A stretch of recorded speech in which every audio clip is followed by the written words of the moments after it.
OJK, data OJK di bulan Maret, market share keuangan syariah di Indonesia, di mana ini termasuk perbankan dan asuransi, itu baru mencapai sekitar 9% dari total aset keuangan Indonesia. Di mana porsi untuk industri keuangan non-bank atau IKNB, termasuk asuransi syariah di dalamnya itu hanya sekitar 4%. Jadi ya bisa dibilang potensinya sangat besar sekali. Kalau kita juga melihat merefer pada data survei nasional literasi dan inklusi keuangan OJK, khusus untuk asuransi syariah, tercatat bahwa tingkat literasi asuransi syariah itu baru sebesar 2,5%, sangat rendah sekali. Dan tingkat inklusi asuransi syariah hanya sebesar 1,9%. Jadi peluang untuk asuransi syariah di Indonesia masih sangat besar. Dan tentunya Zurich sangat antusias untuk mendukung pemerintah Indonesia dalam mengembangkan industri keuangan syariah di Indonesia melalui rencana konversi ini. Dan Zurich juga melihat bahwa kebutuhan terhadap produk asuransi syariah akan terus meningkat di Indonesia.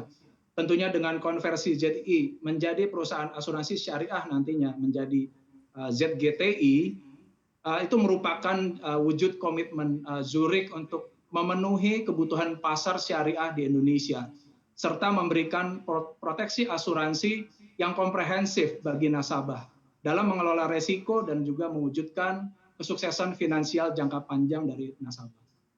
Ya, Pak Hilman, bagaimana Zurich ini bisa begitu optimistis? Sementara kalau kita lihat secara umum kebutuhan asuransi di Indonesia saja ini masih dinilai sebagai kebutuhan tersier.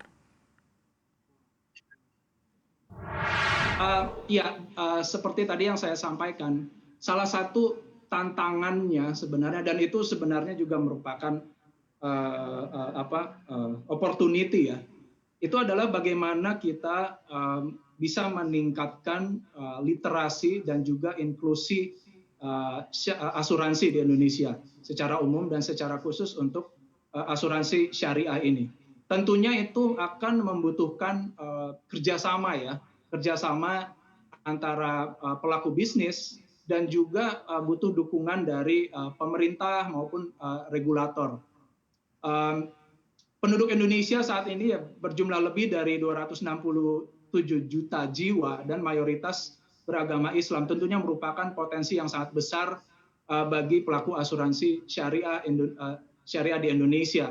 Apabila kita bisa dapat meningkatkan tadi level of inklusi maupun literasi dari asuransi di Indonesia.